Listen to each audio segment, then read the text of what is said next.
to give a talk on an aspect that is really within the biodiversity in general, which is really targeting the agrobiodiversity. And then within the agrobiodiversity, mainly the dryland agrobiodiversity. And I will not talk about them at the international level, but mainly within the CWANA region, which is Central and West Asia and North Africa, where major centers of diversity, Vavilovian Centres of Diversity are located. You can see here that three major centers of diversity in Babylon are within the CWANA region, in addition to the Abyssinian Center of Diversity, which is also important for the diversity of crops such as wheat, barley, lentil, chickpea, faba, bean, several temperate forage species, and a lot of several dryland fruit trees. So I think the importance when we do the species richness analysis for crop-wide relative, we find for cereals, mainly for wheat, barley.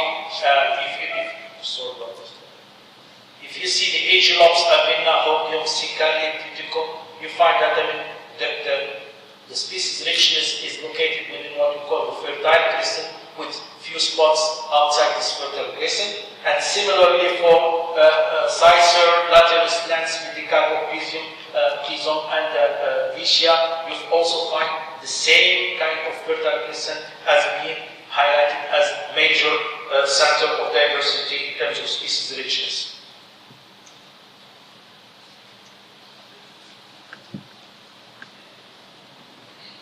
Then now, in terms of wide relatives of wheat and barley, which are the most important thing, although you can find some centers of diversity in South America as well as in the United States, most of these species are not within the gene pool 1 and gene pool 2 of the cultivated crops.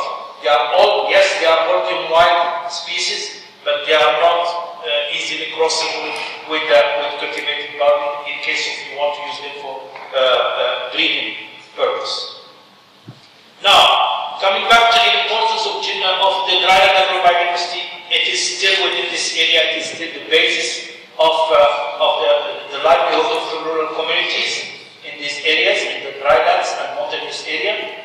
Of course, they are needed to give valuable traits to the breeding programs around the world. Mainly, the crop varieties are highly relevant in order to solve the problems related to adverse effect by the climate change. Source of material for rehabilitation. Most of the people think that the genetic resources are just for breeding purpose, but you have to think also of their importance as a material for rehabilitation and restoration of degraded ecosystems and farming systems. And there are a lot of several other benefits. Now, I think we had a chance, ICARDA has a chance really to undertake a GEM project here, Global Environmental Facility funded project in Syria, Jordan, Lebanon, which has allowed us really to assist the state of the agrobiodiversity and its traits. And we have conducted a survey in 26 communities, including in Jordan, Palestine, and Syria and Lebanon. And we found out that still, you have still barley, almost 100% of the varieties are still landraces. In the case of lentil, 100%. In the case of wheat, you do have some in Palestine that the landraces are replaced by improved varieties. Figs, 100%, olive, it's 80%. So there is still a lot of agrobiodiversity within the existing farming systems. In case of income, when you see that the income from all these communities, most of the income is not coming from agriculture. It's coming from remittances and employment benefits. And when you analyze the farming systems, you find out that livestock is also an important part of the income of these people. So if you want to tackle the livelihood of these people, okay, if you have to explain why these people are still staying in those harsh environments, you have to think about that they have access to remittances, they have access to external, out of farm income. And also that diversification of farming system is another justification where both fruit trees as well as the livestock are playing major importance. But I wanted to show you this farm. He is from Maharib region in Jordan. And if we want to think about conservation, do you think that a farmer like this can continue sustain his livelihood through this kind of agriculture the barley yield there does not exceed 1 ton per hectare, and in most of the years it is a crop failure. So think about this farmer, how you can empower him to stay where he is and to conserve for you the Dryland Agrobiodiversity which is needed in the future. So this is one first message that I want you to. Now, in terms of factors of degradation, we conducted the eco-geographical and botanical survey in 75 sites within the same countries, and we found out that, of course, overgrazing is a major trait, and it's increasing. This is 2004. We have conducted in 2014, just this month, early this month, and we found out that the degradation continues in terms of overgrazing, in terms of land use, and we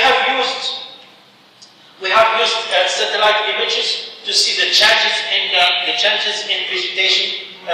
vegetation. And in land use, and you find out that there is, over the last, since 2000 to 2013, you have a decrease in the vegetation, showing that there is a decline in biodiversity in this region, in terms, at least in terms of vegetation cover.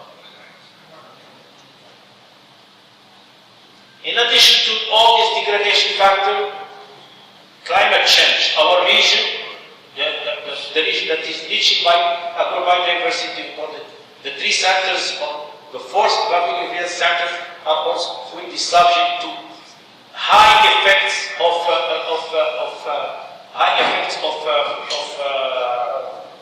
climate change. Now, combining, it's not about the adaptation of some species to the climate change or whatever will be the effect of climate change that is a problem. I'm sure that the populations can have a mechanism to adapt to these changes, but they cannot adapt to what we call a combination of climate change plus overuse that is taking place. So if you don't let the populations to complete their cycle, there is no way that we can conserve them properly. Now, the importance of this biodiversity resides that, as I told you, that if we want to tackle to solve the problem of climate change, we need to go to the gene pool 2, the gene pool 3. We need to go to the wild relatives, and you can see that here. If we see some of the Asian species, they are adapted to good environment with high rainfall, but when you go to very dry areas, like the ones here in the southern part of Jordan, you will find very specific Asian species that are drought tolerant, and those ones are needed in the future, and we have to conserve them. Now, in terms of conservation, you have to do approaches in situ and in situ conservation. I would mainly say that the in situ conservation through protected areas. I think we have conducted what we call complementary analysis, and you find out that those are the sites where you have maximum diversity, which should be normally covered by protected areas. But to tell you that in most cases, the protected areas have never targeted the conservation of crop relatives. And then, with the exception of few examples, which is Amiyat in Israel, and then you have in Turkey, you have also in Armenia. Those are the only examples of protected areas that are targeting crop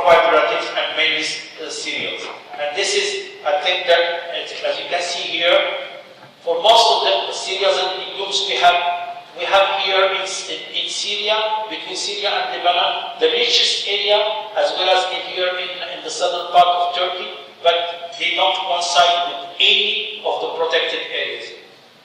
So there is an effort really to establish protected areas, now protected within the species-rich areas. Now, in terms of efficient conservation, you have to combine, of course, both ex situ conservation and also in situ conservation. In that sense, if you want to do in situ conservation, you have also to make sure that you are increasing the awareness, you have the appropriate policies, you have the benefit sharing and the funding, and as well as the most regional and international collaboration. And most importantly is you have to improve the livelihood of local communities through some kind of add-value technologies and alternative sources of income. And the GAF project that was conducted here in 1999 to 2005 have shown that there are several opportunities, several alternative sources of income, add-value technology that will allow to improve the income of the custodians of agrobiodiversity in these regions. Those are some, if you want to do a management plan, and then again the other thing is within, even if you have a protected area, you are thinking about and conserve the whole diversity there. But the management is very important to really conserve a given species. And this is what you have, if you want to establish management plans, you have to think about the options, policy and legal options, institutional, financial and socio-economic, technical options at all the levels, up to the species level.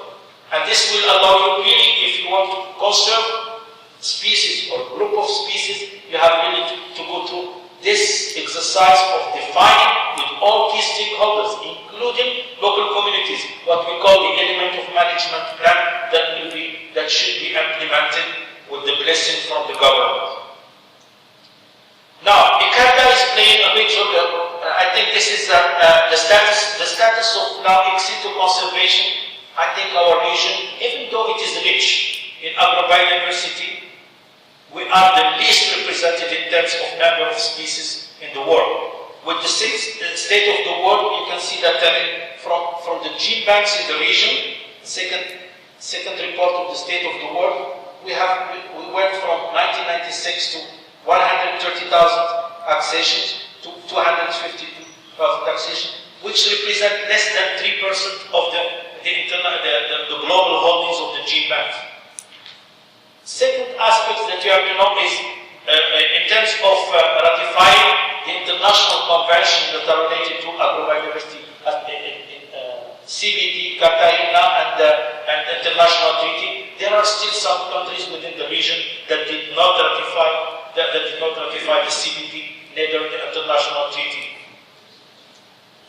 And when you look at the programs of ex situ conservation or conservation of agrobiodiversity within these regions, I think you will be disappointed to know that there are very few. In fact, among the 47 from Morocco all the way to Kyrgyzstan, there are only 3 reliable genebanks in terms of ex situ conservation. There are only 3. And even those 3 that are there, they did not make much in terms of ensuring safety duplication of their holdings. And this is a big mistake because anything could happen and they will lose all their material. So my thinking is that although we say that we have a genebank, but in fact they are not reliable genebanks. Now, now I will go to the perspectives, which is the subject of my contribution, is the perspectives at the national level. In order to build the national, an effective national conservation, PGR conservation program, I think it has to be within a bigger framework of what you call building a global system for conservation of genetic resources. And this requires that, of course, farmers have to be empowered, and then you have, of course, the breeder collections. Most of the breeders have their what we call working collections, And this active and base collection can be at the national level. But most importantly, if you don't have a safety duplication, I don't think that you are doing a good job in terms of conservation. I can tell you that till today, there are 4 countries that have lost all their holdings in the genebank, including Syria. Syria has almost 26,000 accessions. I think all of them are gone. So this is the kind of things that, another example of course is Afghanistan, another example is Iraq. There are several examples like this. So whatever we do, if we don't do safety duplication, I think we are not doing a fair job in terms of conservation. And this is where I think there is another level that is important. If you don't want to send them somewhere, send them at least to Svalbard. And normally it should be Svalbard and safety duplication as well. Okay? So that is in terms of building. So you have to have, of course, building a strong national program requires empowerment of the constituents of agrobiodiversity. Second one is national commitment. National commitments in terms of strategy, policies, and institutional arrangements. Better coordination. We found out that within all these countries we have the program is at different stage of development with lack of coordination or limited coordination. So we need some kind of coordination at the national level. We need, of course, to combine both in situ and in situ conservation approaches. As I said, safety duplication of collections and database. It's not only seeds, also the database is very important.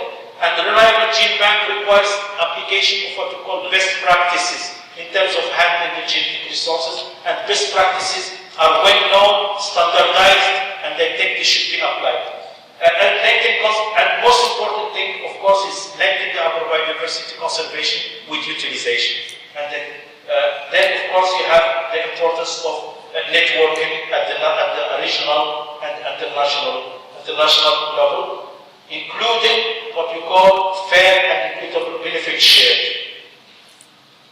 Now, I don't want to go through all of these slides now. The most important thing is that we have 3 forums at the regional level that are promoting the conservation of agrobiodiversity in MENA region. You have, of course, the what we call the PGR, MENA PGR network, Plant Genetic Resource Network, which has put the regional PGRFA strategy with all these needs. We need to develop. People think that we have developed. Yes, CPD has developed us to develop what we call the national strategy and action plan for biodiversity, not for agrobiodiversity, which is a different thing. So there is a need really to go and develop what we call the national strategy and action plan for agrobiodiversity. Establishing institutional mechanisms at national level as well as at the regional level, really to take advantage of centers of excellence, of facilities that exist within the region to have an efficient conservation of agrobiodiversity. There was one MOU signed between the ministers of agriculture in Jordan, Lebanon, Palestine, and Syria, and was extended to Egypt and Yemen. This was the only one that was in this region, but unfortunately it was not so far implemented. I think the most important, another at the international level, you have to encourage a better integration, integrated cooperation between international stream and international research center and funding bodies. And this is, I think, you have to know that the GF that was established to support biodiversity, or biodiversity in general, and biodiversity in particular, is getting away from this aspect of agrobiodiversity towards supporting other conventions. I think I cannot go through all of these, but the other aspect that is important is farmers' rights. Without getting into farmers' rights, clearly spelled out in your legislation, in your policies, I don't think that we can go far because we need to empower local communities to continue conserve the agrobiodiversity, mainly in the areas that are subject to harsh conditions and loss of agrobiodiversity.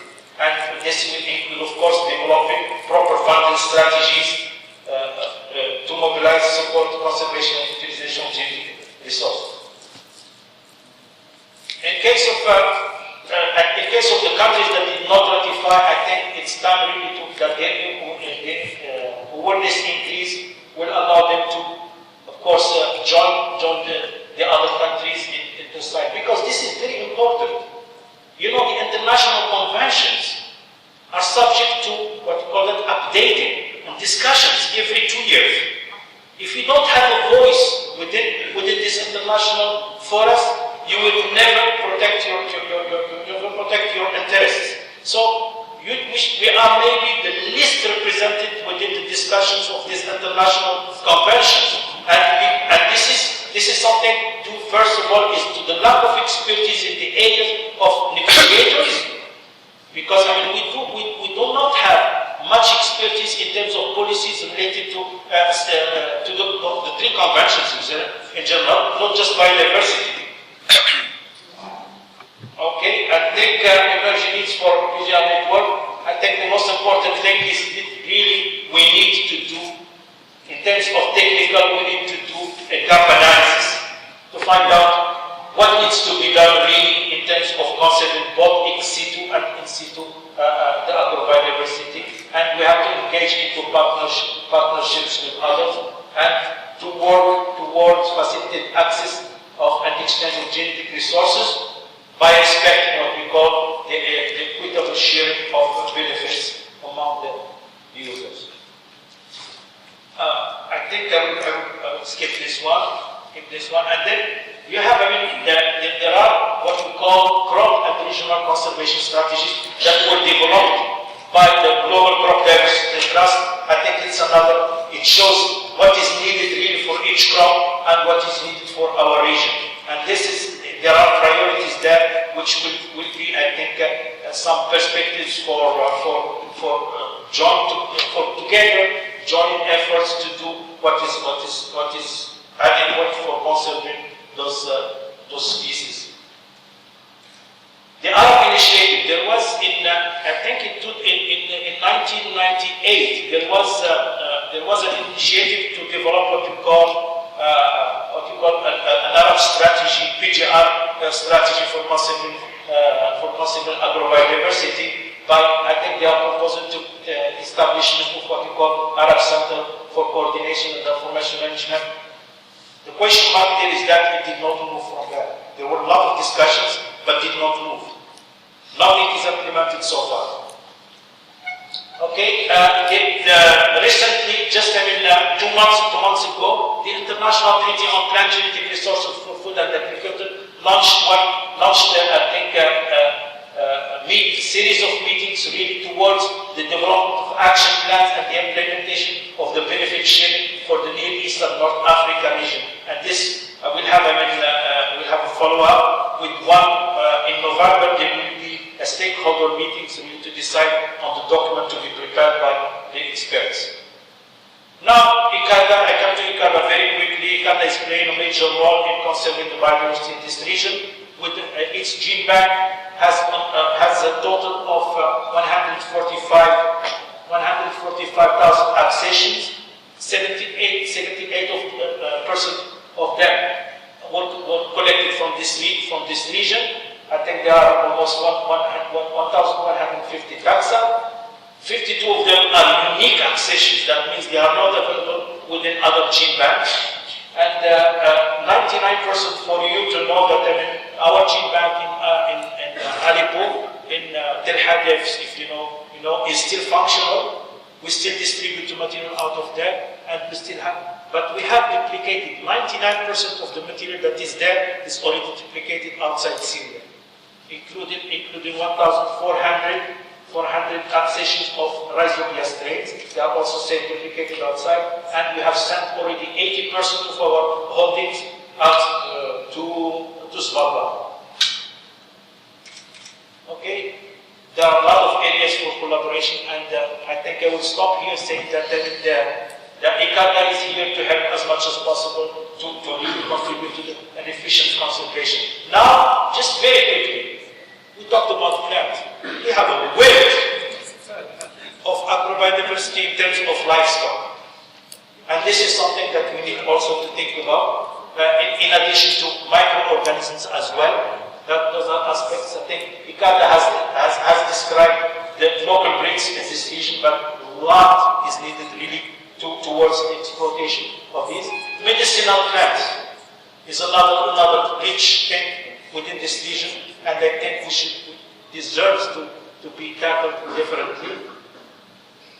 The role of gender is very important in conserving the agrobiodiversity and deserves also to be tackled. And most importantly, I think if you don't link conservation with utilization, no one will believe us. And most of the people think, oh, you are conserving 145,000 accessions. What for? That's a lot. We don't need them all. But I mean, first thing is, the history has shown that every time we need a trait for breeders, a source of gene, by breeding program, we find it in our holdings. Okay? And then the other thing is that here you see the difference between a single gene introduction.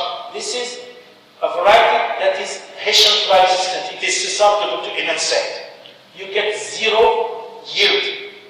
Versus when you introduce that gene from wild relatives, you get at least 2 tons. And this is the difference when we can see a success story.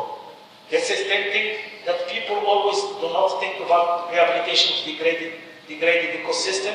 By low-cost technologies, you can do miracles in terms of regenerating of agrobiodiversity. And this is in Santa, here in Jordan. Thank you very much.